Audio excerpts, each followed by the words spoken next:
There she is, dancing for us. This is John Corey. Welcome back to the John and Jani Show. I'm your host, John Corey, author of a new book coming out soon, Chronology, Evolution in You, and with me is the lovely Jani Moon from New York City. Hello, hello, hello. Hi, John. It's been too long. It has been too long. We had some summer breaks involved with all this, didn't we? Jani is a media coach. She didn't want to tell you about that, but she is one, and she's a single media coach. A single media coach. In New York City, yes. Right. So we're back with you all today. Thanks for watching again. Today we got a guest. The show is all about doing cool things, and we got cool people on the show. Hope you learn some new stuff in your life. And we've got Jude Miller Burke, Dr. Jude Miller Burke today. She's the author of She gets extra. She does. She's the author of a new book called The Millionaire Mystique. This is it right here. I just printed it out because I don't have the book. I don't think it's out just yet, but we'll get to that in a second. It's about how working women become wealthy and how you can too. That sounds interesting if you're a lady person. Yeah, a lady person. Yeah, or a man person. Or a man person. Rich lady person. Absolutely.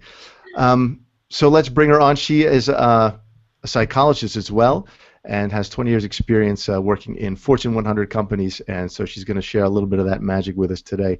Let's bring her on. Jude. There she is. Welcome to the show, Jude. Oh, we can't hear Jude. Has this happened before? This has. Hold on. Why is she muted? There she is. Good morning, John. Good morning, Jani. Hi, Good morning, Jude. Thank you for having me on your show. Oh, we're so glad. Thanks for being on the show. Where are you now, Jude?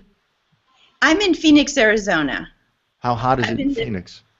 Oh, it's been awful. It's been about 100 degrees. We've had monsoons, lots of storms.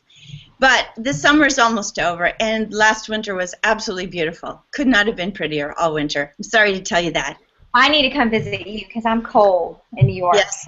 Southern gal. Unbelievable. Our winters are spectacular.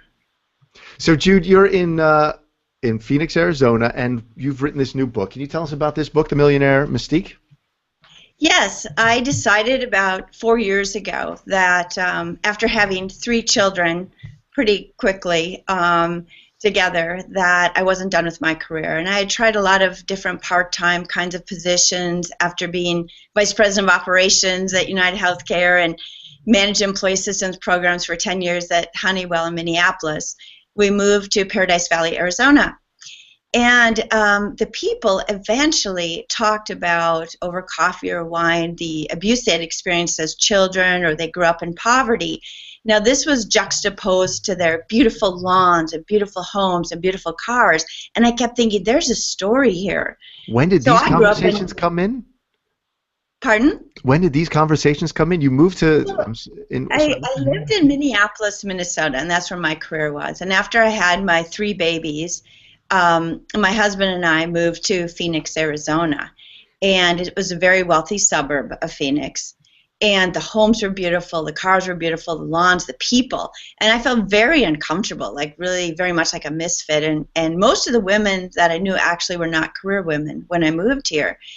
And so my curiosity was really piqued. I thought, there's a story here. How did these people whom had told me that they grew up in poverty, experienced abuse, had chemically dependent parents, how did they go from here to here? And so none of these people were silver spoon people. And I had done research in the past for my Ph.D., and I had worked with Dr. Mark Attridge at United Healthcare. And Dr. Mark Attridge was our social science researcher. And so I called Mark and I said, I really want to do a scientific research study. Will you help me design it? Because I wanted to ensure the integrity of the research project. And so Mark and I designed a study using standardized measures to make sure that we could compare against national norms. And we studied such things as, what are the work characteristics of highly successful people? What are their personality characteristics? I was very curious as to what kind of leadership these highly successful people recommended. So we designed the research study, and we had it online, and we also sent some out in the print media.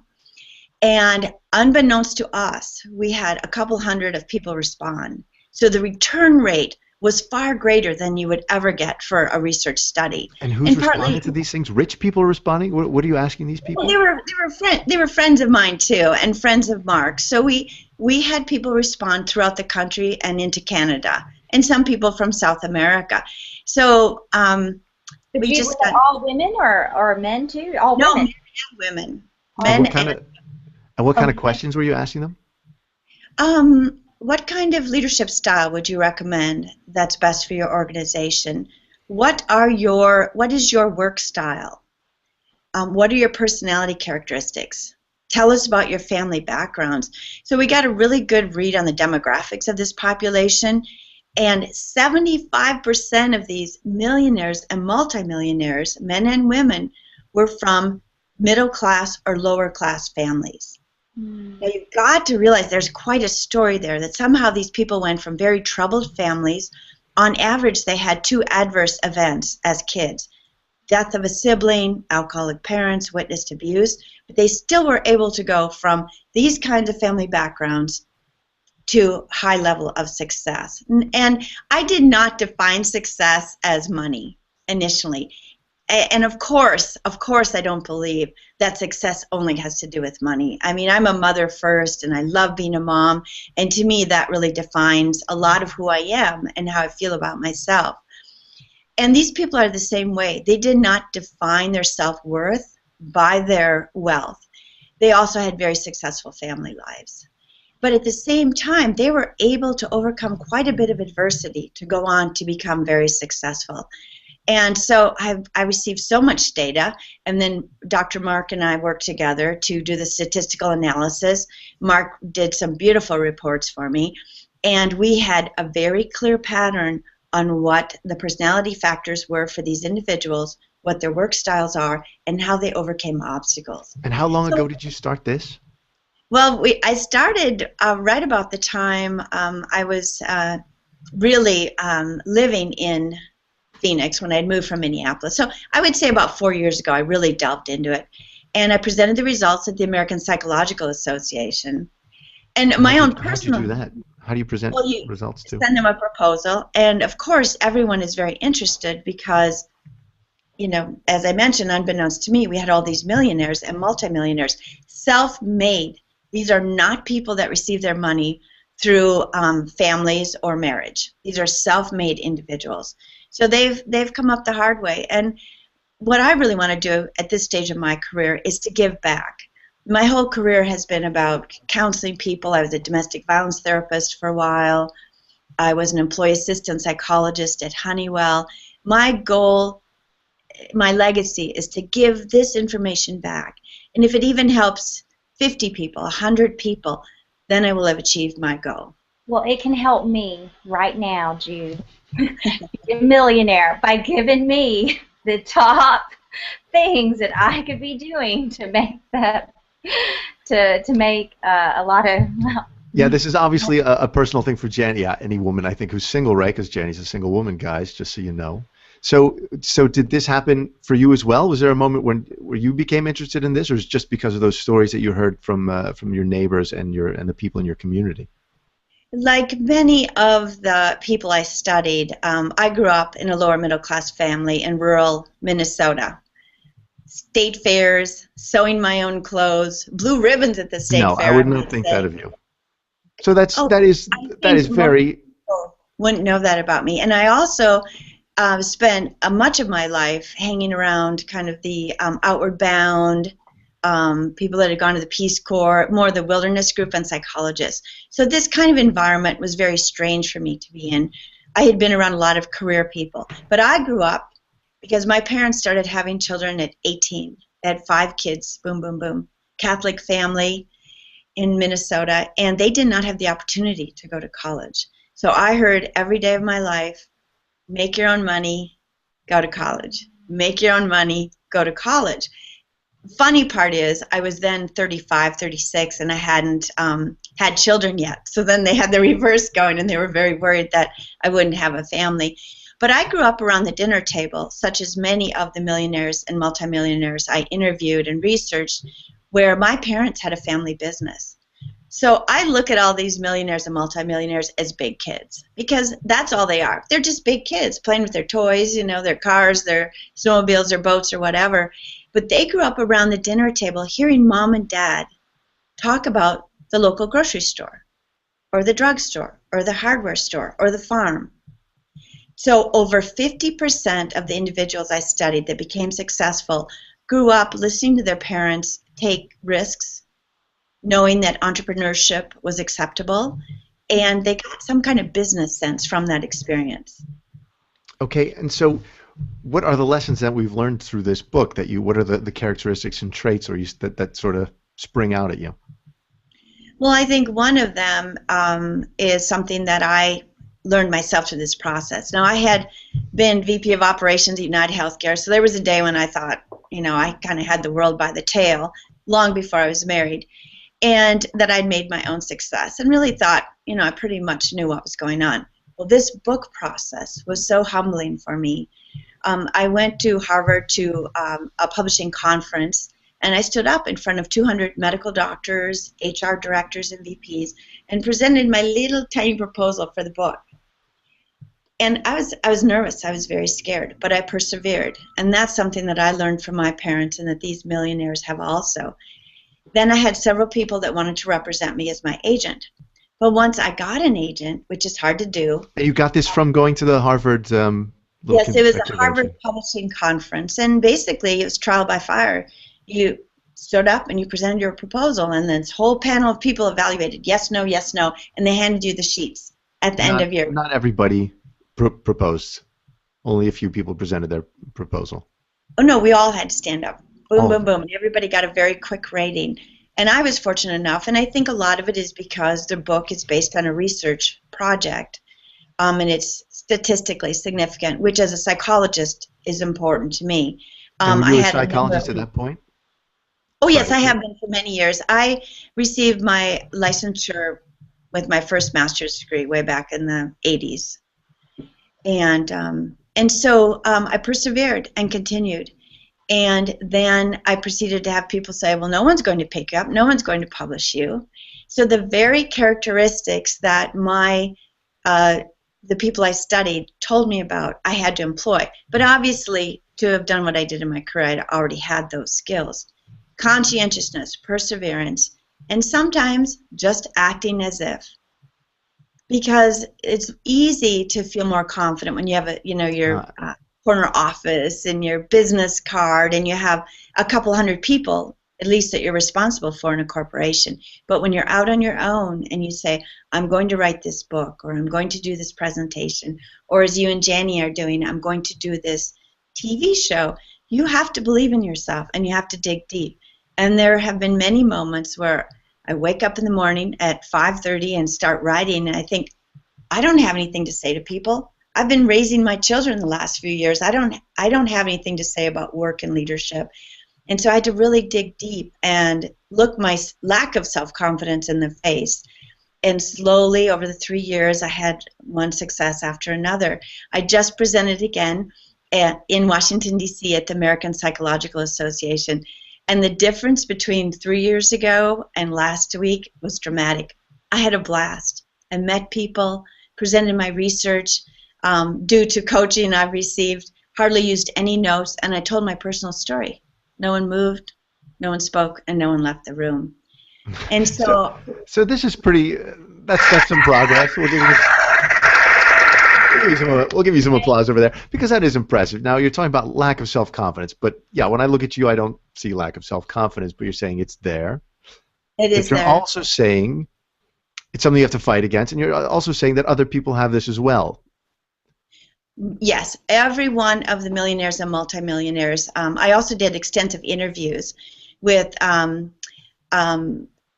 instance, Sarah Dial, who has her own marketing firm. And so she's an expert juggler at raising 3 kids without any help, and then also managing her business. I mean, I interviewed lots of women about how they managed their careers and how they overcame their obstacles to success. And how do they? What are your findings with that? Well, I think part of what I just said, in that you take the baby steps.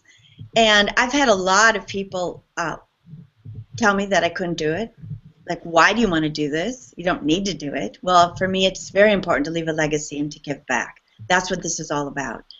The second thing is to just get support from people. Every woman I called and my men friends who I asked to interview them, they all agreed. They didn't have to do this. They have absolutely no skin in this game. In fact, all the profits from this book, if there are any, because that's a whole nother issue when you write a book based on a research project, there really aren't that many profits, but the profits that I will receive will go to Fresh Start Women's Foundation, which is a local women's resource center here in Phoenix, Arizona that we helped build 8 years ago. And so when you talk with these people, it sounds like, if I'm just going to connect the dots here, so you've got a degree in psychology and you're interviewing all these people. I'm assuming you have to get a little bit personal with them. Are they opening? It sounds like they're opening up to you a lot. Is that partially because of your degree or just your manners with them? I think I was born that way, I think I was born that way, which is one of the things that comes out in the study. The basic personality characteristics in your family background. My mom worked in the family business, but she always took time to, if there was a family in the Minnesota winter on the street who didn't have mittens and coats, she would take all of her own kids into the clothing store, and we didn't have much money, and she would get them coats and hats and mittens. That's what I grew up with. My father's also a very giving person. And so wherever I've been, whether it's Alaska fishing or Argentina fishing, the fishing guides are telling me their stories, and I feel like it's a blessing that people trust me with their stories. What about the people that, you found all these characteristics with these millionaires, but what about the people that aren't born with it? Like, what's your advice to them, the people that don't have this go-getting, gene already in them? Well, that's a really good question. And, I was very lucky in that my parents were very hard workers. They had their own business, and they worked 7 days a week. And so to me, that was the norm. But I think your family background, if you did not grow up with hardworking parents where you learned industriousness and you need to learn conscientiousness, and agreeableness and creativity. I mean, my parents were entrepreneurs. They worked so hard, I can't tell you, their whole lives. And so I grew up with that. And many of these people did. They saw their parents lose jobs, change jobs, lose businesses, build businesses. And so they're very resilient. But if you did not grow up with that, you can read my book or another book that tells you the way to success. And you can start to emulate. I mean, conscientiousness at work is very specific. You show up on time. You stay late. You get your work projects done. Openness, which is creativity. You think of new ideas. You stay ahead of your industry to be able to contribute to those staff meetings. You're agreeable. If your boss comes in and says, can you help me prepare for this court date? The right answer is yes, and you set your work aside, and you help your boss. You believe in teamwork. Did you notice any difference between the men and the women millionaires? Yes. First, I want to say that overall, the personality profiles were more similar than different. And that's against all the past social science research, that really points out that men and women are very different. But the personality characteristics of these men and women are similar. Now, they have very different styles. The women obviously are much more feminine than the men. Both of these groups of people know how to communicate in kind of a tend and befriend way. They know how to build teams. They build good relationships. They have high social influence skills. They're politically astute, and they're authentic. They're comfortable in their own skin. And that is one thing that's hard to teach people, is becoming comfortable with yourself. That takes some work. But to your question, Jani, in terms of the differences were most pronounced around the detours and failures. Men had many more failures, but again, they bounced back up and built new businesses. Women had many more detours. And most of the detours were due to childbearing and child raising. And so I love Dr. Carly and Dr. Eagley's book, Through the Labyrinth. It's a beautiful book. It's a compilation of all the research on women's issues. But they talk about women's path to success as a labyrinth. It's not linear. And really, it wasn't very linear for the men that we researched also. But the women had a lot of detours due to childbearing, child rearing, and taking care of other sick family members. Wow. What do you hope, what do you hope when people read your book? What do you hope that they get out of it? What's the biggest thing that you hope people get out of it? Besides learning how to make $1 million. Besides getting $1 million. It's my hope for them is success and happiness in whatever form that takes. I do not at all think you need to be a millionaire to be happy. Not at all. So what is the key then for you? Happiness is, I think, a balance, feeling good about yourself, doing what you're passionate about. I have had the great fortune to be helping people in every position I've had, from my first job at a nonprofit crisis center of the West Bank of the University of Minnesota campus through Honeywell, United Healthcare. In the last 10 years, I've been doing executive coaching. So for me, it's who I am. So I've chosen a profession that resonates with my own personality. When you do that, you are much more likely to find success, because you're doing something that's natural to you and you're passionate about. My hope for the book is to let people know, here is a template for you to look at your personality characteristics. I have self-assessments for most of the chapters for you to self-assess and to help plan your own journey towards success, to find out where your obstacles might be. And then there's tons of advice from all these really successful men and women about how to become resilient, how to overcome obstacles, how to strengthen yourself and be the best person you can be. But the basic line here, the basic path for these people is always setting up a business. So whether you're a man or a woman, you're basically setting up a business. You've got these, right? I mean, they're not getting rich for... people had. They also had done, gigs in different corporations for long periods of time. Quite a few of them had become CFOs and CEOs of major companies. But not all of them had been their own business owners. But at some point, they usually do own a business along the way. Okay. Is that more common for a woman to maybe be in a company and do well, or is it more a thing for them to start their own company? With my population, I actually saw more women owning their own businesses because that allowed them to create a culture where they could bring their own kids to work if needed. They would have a separate area for the kids and allow the other people working in the organization bring their kids in when there was a crunch. But many of the women have created a very specific culture that's family friendly. But I would highly recommend, I loved working at Honeywell and I loved working at United Healthcare. It was very hard work, and you do have to kind of limit expression of yourself in some ways and really go for the long-term rewards. But I do think limit your expressions just to kind of fall in line a little bit more, not so outgoing. Well, for instance, I would see clients in the factory area, in the basement of one of Honeywell's factories for years. No window. There's no decoration. I mean, it's, you really have to focus on what it is you want to do. And you can't go out for a run. You can't take a nap during the day. You're running through airports, 6 months pregnant, trying to get to the next sales presentation in California. I mean, it requires a lot of stick-to-itiveness and conscientiousness and follow through. I always feel like the corporate culture, at least in America and basically everywhere, is not so friendly to women because they're not taking all these things so much into account, taking care of kids. And 6 months pregnant, they should not be flying you around when you're 6 months pregnant, right? But maybe businesses are much more the answer these days for women. They're changing, I think, right? Businesses have changed a lot. And when you're looking at, if you have company A that wants to hire you and company B, really take a look at how family friendly the policies are. And many men today want to be very involved dads. And so it's very important for the men, too, to look at those family-friendly policies and really talk to other people who have worked there to see, how supportive they are of, growing a family. Right. Which, as I mentioned earlier, I think having a family is just absolutely wonderful. Ditto. So Jude, your biggest number one piece of advice for all of those who want to go out and buy your book and learn about the Millionaire Mystique, what is it?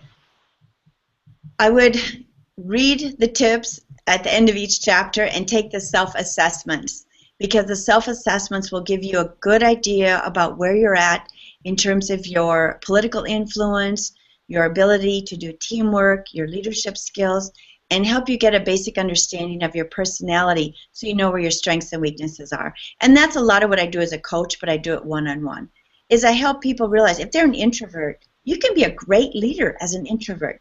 You don't have to be extremely extroverted. But to really build on your basic characteristics and to be comfortable with yourself. And it's just like the playground. You want to play nice in the playground.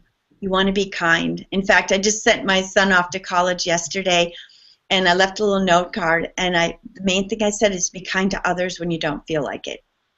Because those rewards come back to you. Giving back to people is really all we have, in my opinion, and helping other people. How can people get your book? You can order the book at Amazon.com or through my publisher, NicholasBreeley.com, or any independent bookseller. It's out now, is it? It's coming out October 14th, very soon. October 14th, okay. And how can people get in touch with you, Jude? jmillerburke@gmail.com. And you have a website as well, I believe. Is it? Yes, I have a website, themillionairemystique.com, and then I have my own business website, judemillerburke.com. Funny, I'm not very extroverted, so we're talking about challenging. And as Jani knows, the marketing of this has been a challenge, but I feel myself growing as we speak. And I encourage all of you to do the same thing. Take those things that you're afraid of and delve into them and do them. You're amazing, amazing. Super mom, beautiful mama bear, professional woman that is a role model for me and for everybody. Thank you so much. I do want to say that I have really struggled with self-esteem, and if I can do it, I kind of bumbled along. You can do it. I see no remnants of that, Jude. Thanks very much for being on the show. You've been a great guest, and you look very comfortable in your skin, so I guess it's working.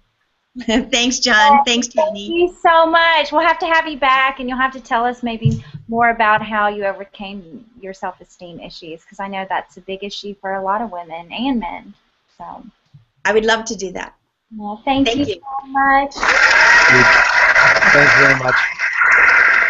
Everybody, JudeMiller.com, JudeMillerBurke.com, and the book is The Millionaire Mystique on Amazon. Go check it out. There we go. The Millionaire Mystique. There we go. Okay. Thanks, Jude. We'll see you next time. Bye. Bye-bye. Bye.